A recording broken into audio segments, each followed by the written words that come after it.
ஓம் சாய்ராம். நல்லது நினைப்போம், நல்லது நடக்கும். ஸ்ரீ சாய்நாத ஸ்தவன மஞ்சரி. ஸ்ரீ கணேசாய நமக.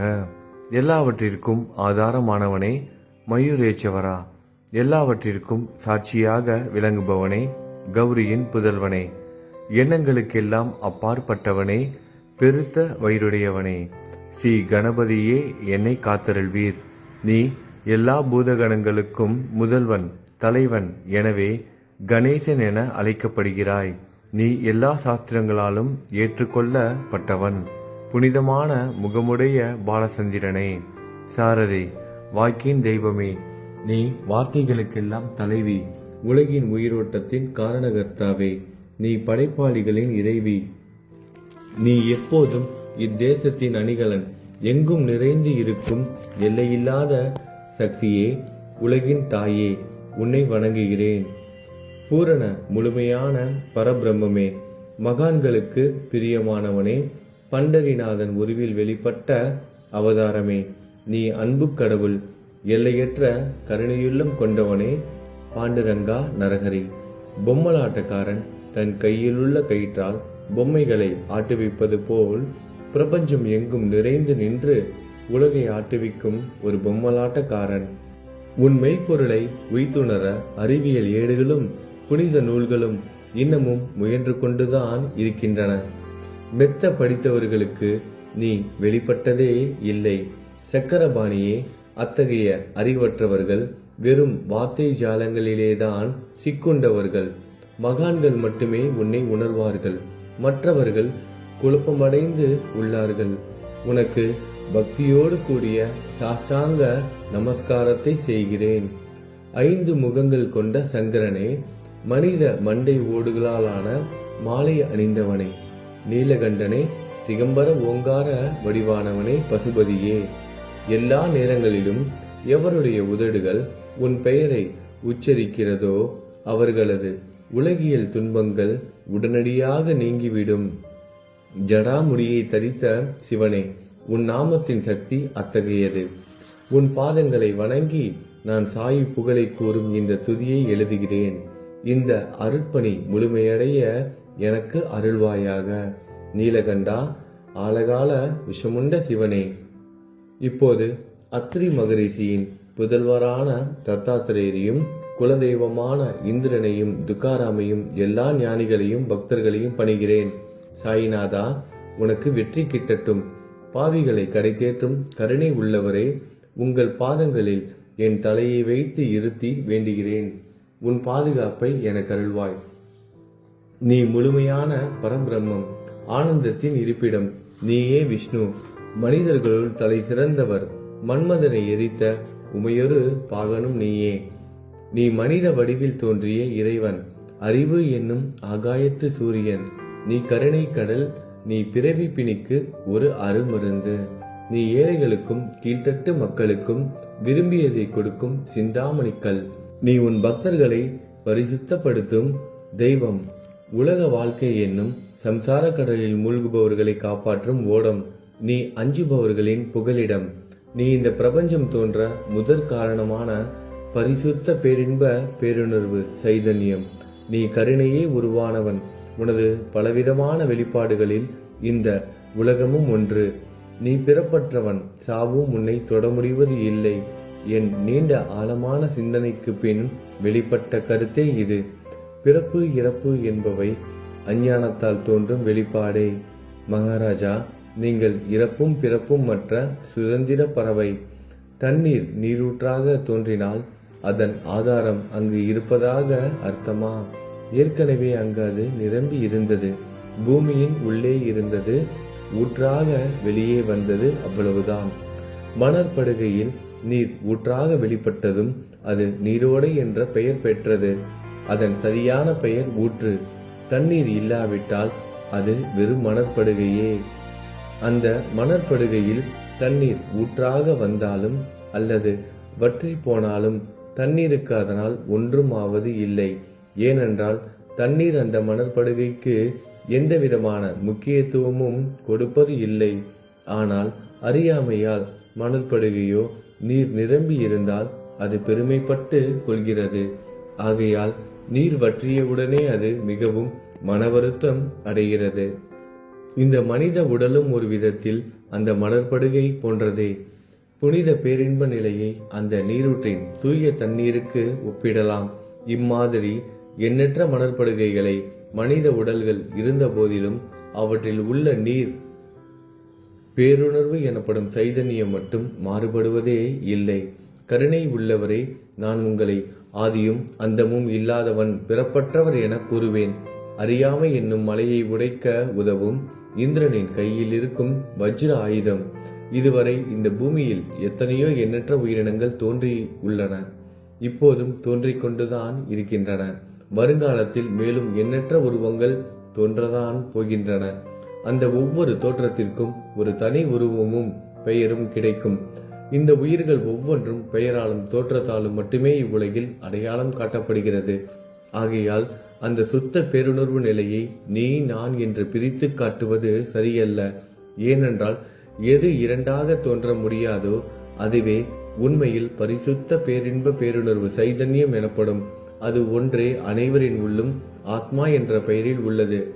மேலும் உண்மையை சொல்வதானால் அந்த ஒரே ஒரு சுத்த பேரின்ப பேருணர்வு நிலைதான் உலகம் முழுவதும் வியாபித்து இருக்கிறது. அப்படி இருக்கையில் நீ நான் என்ற வேற்றுமைகள் எவ்வாறு இருக்க முடியும்? நீருண்ட மேகத்தில் உள்ள நீரின் தன்மை உலகெங்கிலும் ஒன்றே. ஆனால் அது பூமியை அடைந்ததும் வெவ்வேறு தோற்றங்களை நதி, ஏரி, ஊற்று ஏற்கின்றன. கோதாவரி மணற்படுகையில் விழும் நீர் கோதாவரி நதி என்றழைக்கப்படும். அதே சமயம் கிணறு ஒன்றில் விழும் நீருக்கு அந்த சிறப்பு தகுதி கிடைப்பது இல்லை. கோதாவரி நதி மிகவும் புனிதமானது. நீங்கள் அதில் உள்ள நீரை போன்றவர். நாங்கள் குளம், குட்டை, சகதியில் உள்ள நீர் போன்றவர்கள். நம் இருவருக்கும் இடையே உள்ள வித்தியாசம் இதுதான். உங்கள் வாழ்வின் குறிக்கோளை அடைவதற்கு நாங்கள் உங்களிடம் வர வேண்டும். கூப்பிய கரங்களுடன் சரணடைய வேண்டும். ஏனென்றால் நீங்கள் ஒருவரை புனிதத்தின் உறைவிடம். புனிதமடைந்த கோதாவரி நதி மணற்பரப்பில் மழைநீர் பாயத் தொடங்கும் பொழுது அந்த நீர் புனித தன்மையை அடையும். அதை வெறும் தண்ணீராக மட்டும் கருதினால் அந்த தண்ணீர் தான் எல்லா இடங்களிலும் இருக்கிறது. கோதாவரி நதி தீரம் முழுவதும் புனிதமாக கருதப்பட்டது. பூமியின் அந்த மணற்பகுதி அதன் புனித தன்மையை நிர்ணயம் செய்கிறது. தான் பழகும் மக்களின் தன்மைக்கேற்ப மக்கள் குணம் மாறுபடுகிறது. புனித ஆத்மாக்களின் செருகையால் அவர்களுடன் சேருபவர்களின் ஆத்மா ஒளிவிடத் தொடங்குகிறது. இல்லாவிட்டால் அது மாசுபட்டே இருக்கும்.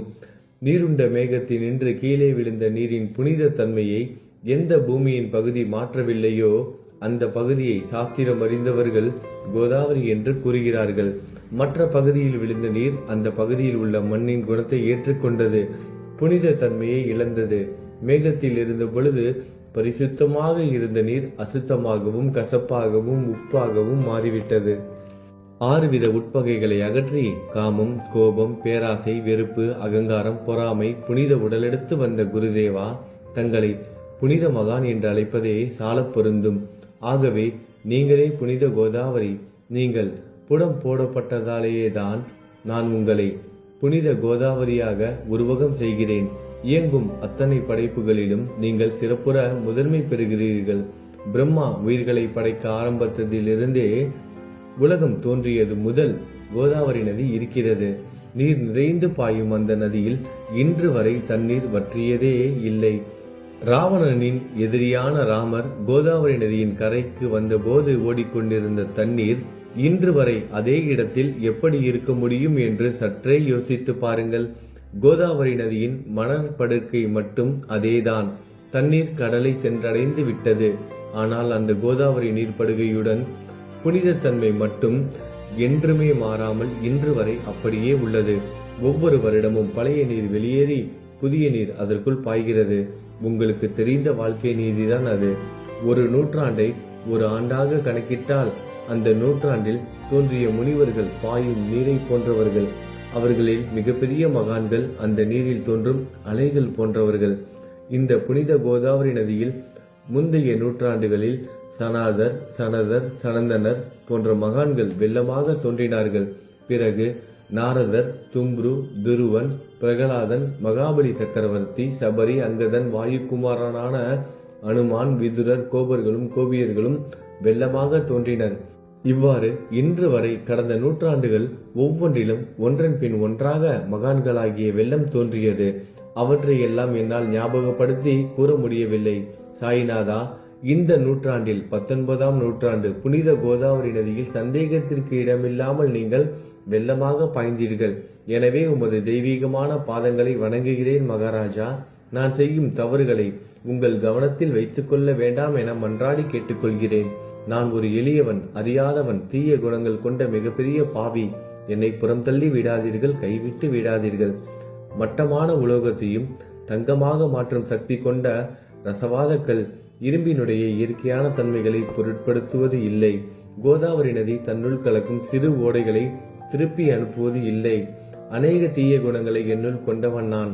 உங்களது கருணை மிகுந்த பார்வையால் அவற்றை சடுதியில் அழித்து விடுங்கள். இது மட்டும்தான் உங்கள் அடிமையான தாஷ்கனுவின் வேண்டுகோள். ரசவாத கல்லின் தொடர்பு ஏற்பட்டும் இரும்பின் இயற்கை தன்மைகள் அளிக்கப்படாவிட்டால் குருதேவா, அது ரசவாத கல்லின் பெருமைக்கு இழுக்கு அல்லவா? என்னை பாவியாகவே இருக்கும்படி விட்டு விடாதீர்கள். தங்களை குறைவாக மதிப்பிட்டுக் கொள்ளாதீர்கள். நீங்கள் ரசவாத கல், நான் இரும்பு. எனக்கு ஏற்படும் இழிவுகள் தங்களுக்கு ஏற்படும் இழிவுகள் அல்லவா? ஒரு குழந்தை தவறு செய்து கொண்டேதான் இருக்கிறது. ஆனால் அதற்காக தாயார் கோபமடைவது இல்லை. இதை தாங்கள் நினைவில் வைத்துக் கொண்டு எனக்கு உங்கள் அருள் ஆசிகளை தாருங்கள். சத்குரு சாய்நாதா, நீங்கள் எனது கற்பக விருட்சம், சம்சார கடலை கடக்க உதவும் கப்பல். சந்தேகத்திற்கு இடமின்றி நீங்கள் ஒருவர் மட்டுமே என்னை கடை தேற்ற முடியும். நீங்கள் எனக்கு காமதேனுவாகிய பசு. நீங்கள் சிந்தாமணிக்கல், ஞானவானில் சூரியன் தாங்கள். நீங்கள் நற்பண்புகளின் சுரங்கம், ஸ்வர்க்கத்திற்கு ஏறி செல்ல உதவும் ஏணி நீங்கள். புனித செயல்களின் நிறைகள் நிறைய கொண்டவரை, பரிசுத்தமானவரை, சாந்தி மற்றும் பேரின்பத்தின் மொத்த உருவமே, இரண்டாக இல்லாதவரே, வேறுபாடு இல்லாதவரே, அறிவு கடவுளே, குறைகளற்ற முழுமையான அறிவாக உருவெடுத்தவரே, மனிதர்களில் உன்னதமானவரே, சாந்தி மற்றும் மன்னிப்பதின் உறைவிடமே, பக்தர்களின் அடைக்கலமே, என்னை ஆசீர்வதியுங்கள், என்னை ஆசீர்வதியுங்கள். சத்குரு மச்சீந்திரநாதர். கலியுகம் ஆரம்பித்தவுடன் மகாவிஷ்ணுவால் உலகம் உய்ய அனுப்பப்பட்ட 9 நாதர்களில் ஒருவர் நீயே. சிவன் நெற்றிக்கண்ணை திறந்தவுடன் அந்த அக்னியில் தோன்றிய மகாத்மா ஜாலந்தரும் நீயே. நீங்கள் மகாராஷ்டிராவில் தோன்றி பக்தி மார்க்கத்தை பரப்பிய ஞானிகள் நிவர்த்திநாதர், ஞானேஸ்வரர், கபீர்தாசர், ஷேக் முகமது, ஏகநாதர். நீங்கள் போதவா, தத்தகுருவின் குரு நீங்களே. பண்டரிநாதரின் அடியவர் சாவதா மாலி. நீங்கள் உண்மையில் ஆஞ்சநேயரின் மறு அவதாரம் ராமதாசர். நீங்கள் மகாராஷ்டிர ஞானி பாண்டுரங்கன் மீது அபகங்கள் என்னும் கீர்த்தனை நிறைய இயற்றிய துகாராம். சாயிநாதா, நீங்கள் முஸ்லிம் ஞானி ராம பக்தர். நீங்கள் தத்தாத்திரேயரின் மறு அவதாரம் மாணிக் பிரபு. உங்களது இன்றைய அவதாரம் தோற்றம் மற்றும் உங்களுடைய எண்ணற்ற தன்மைகளை புரிந்து கொள்ள உண்மையில் கடினமாக இருக்கிறது. உங்களது ஜாதி குலம் பற்றிய எதையும் நீங்கள் எவருக்கும் வெளிப்படுத்தியது இல்லை. சிலர் உங்களை முஸ்லீம் என்கிறார்கள், சிலர் உங்களை பிராமணர் என்கிறார்கள். கிருஷ்ணரை போன்று எண்ணற்ற தெய்வீக லீலைகளை செய்வதெல்லாம் உங்களுக்கு ஒரு விளையாட்டு. ஸ்ரீ கிருஷ்ண பரமாத்மாவை பார்த்து உயிர்த்துணர்ந்த பல்வேறு மக்கள் பலவிதமான பெயர்களிட்டு அவரை அழைத்தனர். சிலர் அவரை யது குலத்தின் அணிகலன் என்றார்கள். சிலர் அவரை மாடுகள் மேய்க்கும் இடையன் என்றனர். யசோதை அவரை பச்சிலம் குழந்தை என்றாள். கிருஷ்ணனின் மாமனாகிய கம்சன் அவரை மகா காலன், உயிரை குடிக்கும் யமன் என்றான். அர்ஜுனன் அவரை எங்கும் நீக்கமர நிறைந்துள்ளவர் என்றான். அவ்வாறே குருநாதா, ஒவ்வொரு மனிதனின் மனநிலைக்கு ஏற்ப, அவரவர் எண்ணங்களுக்கு ஏற்ப உங்களுக்கு பெயர்களை சூட்டினார்கள். மசூதி நீங்கள் வாழும் இருப்பிடம். உங்கள் காதுகள் குத்தப்படவில்லை. இந்து மத வழக்கப்படி காதுகள் குத்தப்பட வேண்டும். பாத்தியா ஓதுவதை பார்த்து நீங்கள் முஸ்லீம் என்று கூறுவது பொருத்தமானதே. கருணாமூர்த்தியே, அதேபோல் நீங்கள் அக்னியை வழிபடுவதை பார்த்து நீங்கள் ஒரு இந்து என்று முடிவு செய்யப்பட்டது. இந்த வெளிப்புற வித்தியாசங்களை வீண் விவாதம் செய்யும் எண்ணம் கொண்டவர்களே விரும்புவார்கள். உண்மையான ஞானத்தில் ஆர்வம் கொண்டவர்கள் இந்த வெளிப்புற வேறுபாடுகளுக்கு முக்கியத்துவம் தரமாட்டார்கள். நீங்கள் பிரம்மத்தின் நிலையில் இருக்கிறீர்கள். ஜாதி குலம் போன்றவை உங்களுக்கு முக்கியம் இல்லை. நீங்கள் எல்லோருக்கும் மேலான உயர்ந்த குருவாகவும் இந்த பிரபஞ்சத்தை படைத்தவராகவும் இருக்கிறீர்கள். முஸ்லிம் இந்துக்களுக்கிடையே பகைமையுணர்வு ஏற்பட்டதால் அவர்களுக்கிடையே இணக்கமான உறவையும் ஒற்றுமையையும் ஏற்படுத்துவதற்காகவே நீங்கள் மசூதியில் அமர்ந்து அக்னி வழிபாட்டை நடத்தி உங்கள் லீலைகளை பக்தர்களுக்கு காட்டினீர்கள். நீங்கள் ஜாதி மதங்களுக்கு அப்பாற்பட்டவர். நீங்கள் பிரம்மமே. உண்மையில் அதுவே நீங்கள் உண்மையில் எண்ணங்களுக்கும் அப்பாற்பட்டவர். உங்களை பற்றிய வாத பிரதிவாதங்கள், ஊகங்கள், ஆதாரம் இல்லாத கருத்துக்கள் நடமாடும் இடத்தில் என் வார்த்தைகளுக்கு முக்கியத்துவம் எப்படி கிடைக்கும்? ஆனால் உங்களை பார்க்கும் பொழுது என்னால் மௌனமாக இருக்க முடியவில்லை. வார்த்தைகளால் போற்றுதலே உலக வழக்கில் உள்ள ஒரே வழக்கம். ஆகையினால் உங்கள் அருளாசியுடன் வார்த்தைகளால் எப்படியெல்லாம் போற்ற முடியுமோ அவ்வண்ணமே போற்றி புகழ்கிறேன். கடவுளின் நிலையை விட மகான்களின் நிலை வேறுபட்டு மிக உயர்ந்ததாகவும் இருக்கும். மகான்களின் அருகில் நான், எனது போன்ற எண்ணங்களுக்கு இடமே இல்லை. கடவுளை வெறுத்ததால் இரணியகசிபுவும் ராவணனும் கொல்லப்பட்டனர். மகான்கள் கைகளால் இத்தகைய துர்சம்பவங்கள் ஏற்பட்டதே இல்லை. அரசன் கோபிசந்தன் முனிவர் ஜாலந்தரை சாணக்குவியலுக்குள் புதைத்தான். ஆனால் அந்த நிலையிலும் அரசரின் அந்த செயலுக்காக அந்த முனிவர் வருத்தப்படவே இல்லை. அரசரின் அந்த செயலுக்கு நேர்மாறாக அந்த அரசனை சம்சார சூழலிலிருந்து விடுவித்து அவனை முக்தியடைய செய்தார். மகான்களின் சக்தி இப்படிப்பட்டதே. அவற்றை விவரித்து கூற முடியாது. மகான்கள் சூரியனை போன்றவர்கள். அவர்கள் கருணை ஒளிவிட்டு பிரகாசிக்க கூடியது. மகான்கள் சந்திரனை போல் இதயத்திற்கு ஆறுதல் கொடுப்பவர்கள். சந்திரனின் மேன்மையான ஒளிக்கதிர்கள் போல் அவர்களது அருள் ஒளி வீசும். மகான்கள் இதமளிக்கும் கஸ்தூரி போன்றவர்கள். அவர்கள் அருள் அதன் நறுமணம் போன்றது. மகான்கள் சாறு நிரம்பிய கரும்பு போன்றவர்கள். அவர்களின் அருள் அந்த கரும்பு சாற்றினை போல் இனிப்பானது. நிச்சயமாக மகான்கள் நல்லவர்களிடமும் தீயவர்களிடமும் ஒரே விதமாக நடந்து கொள்கின்றனர். அதற்கும் மேலாக பாவிகளிடம் அவர்கள் காட்டும் அன்பு அளவிட முடியாதது. கோதாவரி நதியில் அழுக்கடைந்த துணிகளை சுத்தம் செய்யப்பட வேண்டி வருகின்றன. சுத்தமான துணிகள் கோதாவரி நதியை நின்று வெகு தூரத்தில் பெட்டியிலேயே தங்கிவிடுகின்றன. பெட்டியில் வைக்கப்பட்டிருந்த அந்த துணியும் ஒரே ஒரு முறை கோதாவரி மணற்படுகைக்கு நன்றாக துவைப்பதற்காக வந்ததுதான். இந்த ஊமையில் பெட்டிதான் வைகுண்டம். நீங்களே கோதாவரி. கோதாவரி நதிக்கரையே நம்பிக்கை. எல்லா உயிரினங்களும் துணிகள். 6 விதமான மன விகாரங்களே அவற்றை பற்றியுள்ள அழுக்கு. அவை காமம், கோபம், கஞ்சத்தனம், மதம், பொறாமை, மோகம் என்பவையே. தங்கள் பாதார விந்தங்களை வணங்குவதை கோதாவரியில் செய்யப்படும் புனித குளியல் எல்லா பாவங்களையும் மன அழுக்குகள் போக்கி சமத்தரே எங்களை சுத்தப்படுத்தும். சம்சார வாழ்க்கையில் உழலும் மக்களாகிய நாங்கள் மேலும் மேலும் பாவம் செய்கிறவர்களாக இருக்கிறோம். எனவே மகான்களின் தரிசனம் பெறுவதற்கு நாங்கள் தகுதியுடையவர்கள் ஆகிறோம். கோதாவரி நதியில் தண்ணீர் நிரம்பி உள்ளது. படித்துறையில் துவைப்பதற்காக துணிகள் வருகின்றன. அவை துவைக்கப்பட்டு சுத்தப்படுத்தப்படாவிட்டால் அது கோதாவரி நதிக்கல்லவா இழுக்கை தேடி தரும். நீங்கள் அடர்ந்த இலைகளுடன் கூடிய நிழலையும் குளிர்ச்சியையும் தரும் மரம். உண்மையில் நாங்கள் வழிபோக்கர்கள். எங்களை 3 வித துக்கங்கள், இயற்கை இடர்பாடுகளால் வரும் துன்பங்கள், நமது உடலுக்கு வரும் நோய் நொடிகள், அஞ்ஞானத்தால் நிரம்பிவிடும் பாவ மூட்டை எனப்படும் வெயில் சுட்டரிக்கின்றன. கருணாமூர்த்தியே, அந்த சுட்டரிக்கும் 3 வித தாபங்களின் வெப்பத்திலிருந்து எங்களை காப்பாற்றும். தங்கள் அன்பு மிகுந்த கருணை என்னும் குளிர் நிழல் இந்த சம்சாரம் என்னும் வாழ்க்கை கடலை கடக்க உதவும் தன்மை கொண்டது. மரத்தின் அடியில் அமர்ந்தும் ஒருவன் சூரியனின் சுட்டரிக்கும் வெப்பத்தை உணர்ந்தால் அந்த மரத்தை நிழல் தரும் மரம் என்று கூற முடியுமா? பாருங்கள், உங்கள் அருளின்றி இந்த உலகில் நல்லது என்பது ஏற்படுவது இல்லை. எனவே தர்மத்தை நிலைநிறுத்துவதற்காக சேஷசாயி பாம்பு படுக்கையில் இருப்பவனே அர்ஜுனனுக்கு நண்பனாக, வழிகாட்டியாக மற்றும் ஆன்மீகவாதியாக மாறினார். சுக்ரீவனின் அன்பினாலேயே விபீடனன் அரசன் ராமனின் நட்பை பெற்றான்.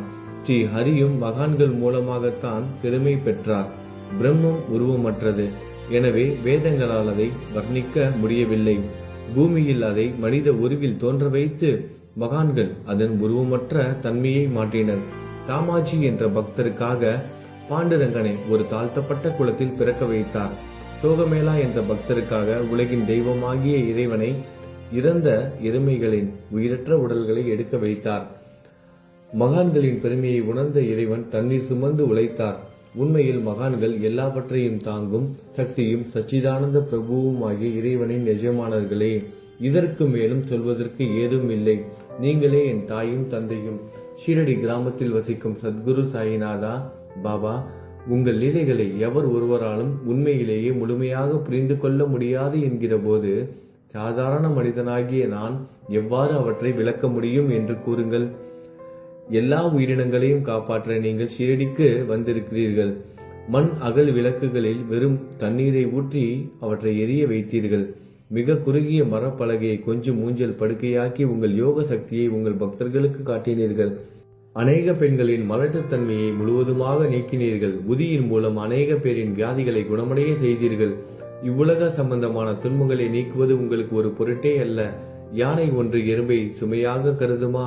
குருராயா, இப்பொழுது இந்த எளியவன் பால் கருணை காட்டுங்கள். உங்கள் பாதங்களில் சரணடைந்து விட்டேன். என்னை திருப்பி அனுப்பி புறம் தள்ளி விடாதீர்கள். மகாராஜ், நீங்கள் அரசர்களுக்கெல்லாம் அரசன். நீங்கள் குபேரனை விட செல்வம் அடைந்தவர். நிச்சயமாக தன்னிகரற்ற வைத்தியர். உங்களை விட மேலானவர் எவரும் இல்லை. மற்ற கடவுள்களை வணங்குவதற்கு தனித்தனியாக பூஜை பொருட்களும் வழிபாட்டு முறைகளும் உள்ளன. ஆனால் உங்களை வணங்குவதற்கு தகுதியான பொருட்களே இந்த உலகில் இல்லை. சூரியனின் ராஜ்யத்தில் தீபாவளி பண்டிகையை கொண்டாடுவது என்றால் எவ்விதமான பொருட்களை கொண்டு அதை கொண்டாடுவோம்? சமுத்திரத்தின் தாகத்தை தணிக்க பூமியில் போதுமான தண்ணீர் கிடைக்காது. நெருப்பை சூடாக்குவதற்கு எங்கிருந்து அக்னியை கொண்டு வருவது? ஸ்ரீ சமர்த்த குருராயா, பூஜை செய்ய உதவும் பொருட்கள் யாவற்றிலும் இருப்பது உன் ஆத்மாவே.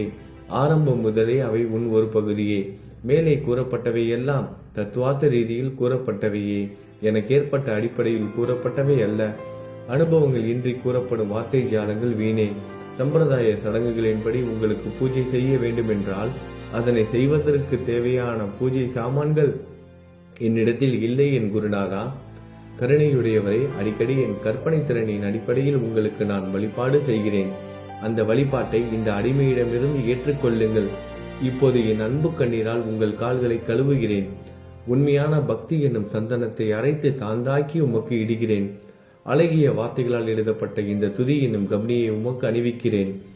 இந்த புகழ் மாலையை உங்கள் கழுத்தை சுற்றி அணிவிக்கிறேன். என் கெட்ட குணங்களை தூபமாக்கி உமக்கு முன் எரிய விடுகிறேன். தீய குணங்களின் கூட்டு பொருளே ஆனாலும் அது எரியும் போது அதிலிருந்து தீய வாசனை எழுவது இல்லை. சத்குருவுக்கு முன்பு இல்லாமல் வேறு எங்காவது இந்த தூபம் எரியவிடப்பட்டால் அங்கெல்லாம் அந்த தூபத்தின் நிலை கீழே கொடுத்த மாதிரி ஆகும். அதாவது சாம்பிராணியை நெருப்பில் போட்டவுடன் அது பொசுங்கி அதில் உள்ள நல்ல மனம் என்ற நற்குணம் அதை விட்டு மறைந்து போகிறது. சத்குருவே, உமக்கு முன் அதை எரியவிட்டால் இதற்கு மாறாக நிகழ்கிறது. தீய தன்மைகள், அழுக்குகள் அக்னியில் எரிந்து விடுகின்றன. உலகம் பார்த்து சந்தோஷப்படும் வகையில் அதன் நற்குணம் அதிலேயே தங்கிவிடும். மனதில் உள்ள தீய குணங்கள் யாவும் எரிந்த பிறகு மனம் மாசற்றதாகிறது. கங்கையில் உள்ள மாசுக்கள் நீங்கியவுடன் கங்கை புனிதமடைகிறது. மாயை, மோகம் என்ற தீபத்தை உமக்கு ஏற்றி காட்டுகிறேன். அதன் மூலம் என் மனம் வைராக்கியத்தை அடைய அருள் செய்வீராக. குருராயா, பரிசுத்தமான நம்பிக்கை என்ற சிம்மாசனத்தை நீங்கள் என்னுள் அமர்வதற்கு ஆசனமாக உமக்கு தருகிறேன். அதை பெற்றுக்கொண்டு எனது பக்தி என்ற நைவேத்தியத்தை ஏற்றுக்கொள்ளுங்கள். பக்தி என்ற நைவேத்தியத்தை ஏற்றுக்கொண்டு அதன் சாரத்தை எனக்கு கொடுப்பீராக. ஏனெனில் நான் உமது பால்குடி மாறாத பச்சிலம் குழந்தை. உங்கள் அருட்பாலில் எனக்கு உரிமை உண்டு. எனது மனதையே உமக்கு தட்சணையாக கொடுக்கிறேன். ஆகையால் நான் செய்யும் காரியங்கள் யாவற்றிலும் நான் செய்பவன் என்று உரிமை கொண்டாட முடியாது. ஏனென்றால் நினைக்கும் மனதை தான் உமக்கு அர்ப்பணித்து விட்டேனே. இப்பொழுது பணிவுடன் கூடிய பிரார்த்தனையோடு உங்களை சாஷ்டாங்கமாக நமஸ்காரம் செய்கிறேன். தெய்வீக சாயிநாதா, தயவு செய்து நீங்கள் அதை ஏற்றுக்கொள்ளுங்கள். 8 பிரார்த்தனைகள். சாயிநாதா, சாந்தமான மனமுடையவரே, அறிவின் சிகரமே, அன்புள்ளம் கொண்டவரே, கருணை கடலே, உண்மையின் உறைவிடமே, மாயை என்னும் இருளை அகற்றுபவரே, ஜாதி மதங்களுக்கு அப்பாற்பட்ட துறவியே, எங்களின் புரிந்து கொள்ளும் திறமைக்கும் அப்பாற்பட்டவரே, அன்பின் இருப்பிடமே, ஷீரடி நாதா, என்னை காப்பாற்றும் ஞான சூரியனே, ஞானத்தை அளிப்பவரே, எல்லாவித நல்ல செயல்களையும் செய்பவரே, பக்தர்களின் மனங்களில் ஒளிரும் பரமஹம்சரே, தங்களை சரணடைந்தவர்களை காப்பவரே, படைக்கும் தொழில் புரியும் பிரம்மாவே நீங்கள், காக்கும் கடவுள் விஷ்ணுவே நீங்கள், 3 உலகங்களையும், பூவுலகம், சொர்க்கம், நரகம், கடைசியில் லயமடைய செய்யும் ருத்திரனும் சிவனும் நீங்களே. நீங்கள் இல்லாத இடமே இந்த பூமியில் ஏது? எல்லாம் அறிந்த இறைவன் நீங்கள். எங்கள் அனைவரின் இதயங்களிலும் வசிப்பவரும் நீங்களே. எனது எல்லா குற்றங்களையும் மன்னிக்க வேண்டும் என வேண்டி கேட்டுக்கொள்கிறேன். அலை அலைகளாக வரும் சந்தேகங்களையும் மனமயக்கங்களையும் போக்குவீராகுக. நீங்கள் பசு, நான் புதிதாக பிறந்த இளம் கன்று. நீங்கள் சந்திரன், நான் சந்திர காந்தக்கல். தங்கள் பாதங்கள் கங்கை நதி, புண்ணியத்தை தருவதால் பணிவுடன் இந்த அடிமை உங்களுக்கு தலை வணங்குகிறேன். உங்கள் கைகளை என் தலை மீது வைத்து ஆசி கூறுங்கள். கவலைகளும் துன்பங்களும் பறந்தோடட்டும். நான் உங்கள் அடிமை. இந்த 8 துதிகளையும் கூறி நான் உங்களை சாஷ்டாங்கமாக நமஸ்கரிக்கிறேன். எனது பாவங்கள், துயரங்கள், ஏழ்மை யாவும் உடனடியாக விலகட்டும். நீங்கள் பசு, நான் கன்று குட்டி. நீங்கள் தாய், நான் உங்கள் குழந்தை. என் மீது கடுமை காட்டாதீர்கள். நீங்கள் மேற்கு தொடர்ச்சி மலைப்பகுதி மலையகிரியில் உள்ள சந்தனம், நான் முள் அடர்ந்த புதர். நீங்கள் புனிதமான கோதாவரி நீர், நானோ பெரும் பாவி. குருநாதா, உங்கள் தரிசனம் கிடைத்த பிறகும் என்னிடமுள்ள கெட்ட குணங்கள் என்ற அழுக்கு என் மனதிலேயே தங்கி இருக்குமானால் உங்களை சந்தனம் என்று யார் கூறுவார்கள்? கஸ்தூரியின் அருகாமையில் உள்ள மண்ணும் உயர்வாக போற்றப்படுகிறது. மலரின் தொடர்பினால் தானே அதன் நாரும் தலையில் உயர்ந்த இடத்தை பிடிக்கிறது. மலரால் மனம் பெற்ற நாற்போல் மகான்களும் அப்படிப்பட்டவர்களே. அவர்களுடன் தொடர்புடைய எந்த பொருளும் மிகவும் உயர்வாக மதிக்கப்படுகிறது. சிவபெருமான் விபூதி, லங்கோடு, நந்தி ஆகியவற்றை ஏற்றுக்கொண்டதால் 8 திக்குகளிலும் அந்த பொருட்கள் புகழப் பெறுகின்றன. இடையர்களை மகிழ்விப்பதற்காக யமுனை நதிக்கரையில் உள்ள பிருந்தாவனத்தில் உலகிற்கெல்லாம் இறைவன் தகிகாலா உரியடி விளையாட்டு என்ற விளையாட்டை விளையாடினான். அதுவும் அறிவுடையோர் மத்தியில் ஏற்றுக்கொள்ளப்பட்டது. ஆகவே நான் பாவியான போதிலும் உங்கள் சேவையில் ஈடுபட்டு உள்ளேன். குருநாதரே, என் நிலைமையை பற்றி மனதில் எண்ணி பாரும். குருநாதா, லௌகீக உலகிலோ அல்லது ஆன்மீக வழியிலோ எந்த விஷயங்கள் எல்லாம் எனக்கு சந்தோஷத்தை கொடுக்கும் என என் மனம் சந்தேகம் இல்லாமல் நம்புகிறதோ அவற்றை எல்லாம் நீங்கள் எனக்கு அளித்தள்ள வேண்டும். உமது கருணையால் இந்த மாதிரி செய்துவிடும். எனது மனதை அடக்கி விடுங்கள். சமுத்திரங்கள் எல்லாம் தித்திப்பாக மாறினால் பிறகு அவை உப்பு கரிக்குமே என்ற பயம் தோன்றாதே. சமுத்திரத்தை தித்திப்பாக்கும் சக்தி உங்களுக்கு உண்டு. ஆகையால் தான் எனது இந்த வேண்டுகோள். தயவு செய்து இந்த வேண்டுகோளை நிறைவேற்றும். என்னிடம் என்னென்ன குறைகள் உண்டோ அவை அனைத்தும் உங்களுடையதே. ஆத்ம ஞானம் பெற்றவர்களில் முதலிடத்தில் உள்ள உங்களிடம் குறை என்பதை பொருந்தாதே. இப்போது இதற்கு மேலும் நான் ஏன் அதிகம் பேச வேண்டும்? நீங்கள் தான் எனது ஒரே அடைக்கலம். தாயின் இடுப்பில் உள்ள குழந்தை இயல்பாகவே பயமற்று இருக்கும். மகாராஜ், இந்த துதியை எவரவர்கள் அன்புடன் படிக்கிறார்களோ அவர்கள் ஒவ்வொருவரின் ஆசைகளை தயவு செய்து நிறைவேற்றும். இந்த துதியை படிப்பவர்களின் 3 வித தாபங்களையும், இயற்கை இடர்பாடுகளில் வரும் துன்பங்கள், நமது உடலுக்கு வரும் நோய் நொடிகள், அஞ்ஞானத்தால் நிரம்பிவிடும் பாவம் மூட்டை 1 ஆண்டிற்குள் விலகிவிடும் என்பதை இந்த துதிக்கு உங்களது ஆசையாக என்றென்றும் நிரந்தரமாக இருக்கட்டும். குளித்து முடித்துவிட்டு மனதில் முழுமையான நம்பிக்கையுடன் தொடர்ந்து இந்த துதியை பாராயணம் செய்ய வேண்டும். அப்படி முடியாவிட்டால் வாரம் வாரம் வியாழன் தோறும் சத்குருவை வணங்கி அவர் உருவை தியானம் செய்து கொண்டு இந்த துதியை பாராயணம் செய்யுங்கள். இதுவும் கூட முடியாவிட்டால் மாதம் மாதம் வரும் 2 ஏகாதசி தினங்களில் இந்த துதியை பாராயணம் செய்யுங்கள். இது ஏற்படுத்தும் விளைவுகளை பார்த்து அதிசயப்படுவீர்கள். குருமூர்த்தியான சாயிநாதர் இந்த துதியை பாராயணம் செய்பவர்களுக்கு இவ்வுலகியல் ஆசைகளை முழுமையாக உடனடியாக நிறைவேற்றுவார். இந்த துதியை திரும்ப திரும்ப பாராயணம் செய்வதால் முட்டாள்கள் கூர்மையான புத்தியை அடைவார்கள். யாராவது வாழ்நாளாவது குறைவானதாக இருப்பின் இந்த துதியை அவர்கள் படிப்பதால் 100 ஆண்டு காலம் வாழ்வார்கள். இந்த துதியை தொடர்ந்து பாராயணம் செய்து வந்தால், செல்வம் குறைவாக இருந்தால், ஏழையாக இருந்தால், செல்வத்தின் அதிபதி குபேரன் அவர்கள் வீட்டிற்கு வந்து தங்கி அவர்களுக்கு ஏவல் புரிவான்.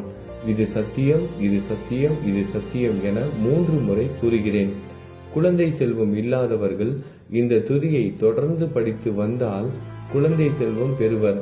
இந்த துதியை படிப்பவர்களின் வியாதிகள் எல்லா பக்கங்களிலும் பறந்தோடிவிடும். வியாதியை நின்று குணம் கிடைக்கும். இந்த துதியை திரும்ப திரும்ப படிப்பதால் பயம் மற்றும் கவலை மறைந்து போகும்.